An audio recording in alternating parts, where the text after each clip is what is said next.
રાજકોટના ત્રંબા ગામના લોકો દ્વારા સખત વિરોધ કરવામાં આવ્યો છે। સમાચાર રાજકોટથી સામે આવી રહ્યા છે તો ત્રંબા ગામના લોકો દ્વારા વિરોધ કરવામાં આવ્યો છે, જેમાં પ્રાચીન સ્થળો પર પણ પુલની હાલત ખરાબ હોવાનો વિરોધ કરવામાં આવ્યો છે। તો સ્થાનિક એમએલએ ચૂંટણી બાદ ક્યારેય ન દેખાયા તેવા આક્ષેપો કરવામાં આવ્યા છે અને ત્રંબા ગામમાં એમએલએ ભાનુબેન બાબરિયા ગુમ થયાના પણ બેનરો લાગ્યા છે। ભાનુબેનને શોધી આપનારને 21,000નું ઇનામ પણ જાહેર કરાયું છે। પ્રાચીન સ્થળ ત્રિવેણી સંગમ નજીક કોઝવે તે જર્જરિત હાલતમાં છે અને જર્જરિત હાલતમાં કોઝવે હોવાથી લોકોને મુશ્કેલી પડી છે। તો ગામના લોકો દ્વારા સખત વિરોધ કરવામાં આવ્યો છે, ક્યાંક બેનરો પણ લાગ્યા છે। એમએલએ ભાનુબેન બાબરિયા ગુમ થયાના બેનરો લાગ્યા, ભાનુબેનને શોધી આપનારને 21,000નું ઇનામ પણ જાહેર કરવામાં આવ્યું છે। આ દ્રશ્યો અમે આપને બતાવી રહ્યા છે કોઝવેના। જર્જરિત હાલતમાં કોઝવે જોવા મળ્યો છે। લોકો દ્વારા સમારકામની માંગ કરવામાં આવી છે, પરંતુ કોઈ કામગીરી કરવામાં આવી નથી।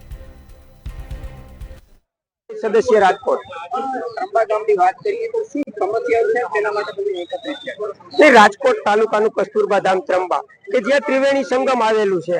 આ ત્રિવેણી સંગમ એટલે એક પૌરાણિક સ્થળ છે અને અહીંયા એવું કહેવામાં આવે છે કે પાંડવો દ્વારા પીપળો વાવેલો છે અને આ પીપળો પૂજાય છે અને અહીંયા શ્રાવણ માસમાં હજારો લોકો દર્શન માટે આવે છે અને મોક્ષ પ્રાપ્તિ માટેનું પિતૃના મોક્ષ પ્રાપ્તિ માટેનું એક પૌરાણિક સ્થળ છે।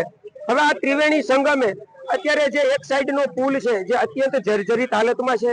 અમે છેલ્લા 5-7 વર્ષથી તંત્ર અને ધારાસભ્યને રજૂઆત કરી છે, છતાં કોઈ પણ પ્રકારનું યોગ્ય નિરાકરણ આવેલ નથી અને અહીંયા આજુબાજુના 4-5 ગામના લોકો કે જે સેવા માટે મંદિરે આવતા હોય છે, આજે અમે ત્રંબા દ્વારા એવા લોકોએ બધા ગામજનો દ્વારા એવો નિર્ણય કરવામાં આવેલો છે કે ભાજપના કોઈ પણ આગેવાનોને ત્રંબા પ્રવેશવા દેવામાં આવશે નહીં અને અમારા ધારાસભ્ય અને કેબિનેટ મિનિસ્ટર શ્રી ભાનુબેન બાબરિયા કે જેઓ 2022ની ચૂંટણી પૂરી થઈ ગયા પછી એક પણ વાર ત્રંબાની મુલાકાતે આવ્યા નથી કે ત્રંબાના શું પ્રશ્ન છે, આવડું મોટું પૌરાણિક સ્થળ આવેલું છે તો એને આવવું જોઈએ।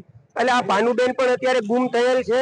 જે કોઈને ભાળ મળશે એને ત્રંબા ગામ વતી 21,000 રૂપિયાનું અમે ઇનામ આપશું। અત્યારે જો હવે આ અમારી રજૂઆત છે જે ટૂંક સમયમાં નહીં સાંભળવામાં આવે તો અમે રસ્તા રોકો આંદોલન પણ કરશું, કારણ કે આ જે સનાતની કહેવાતી આ પાર્ટી છે તો એ હજારો લોકો જે મંદિરે આવે છે દર્શનાર્થ માટે, તો એટલી સુવિધા તો એને કરવી જોઈએ ને કે નકરો સનાતન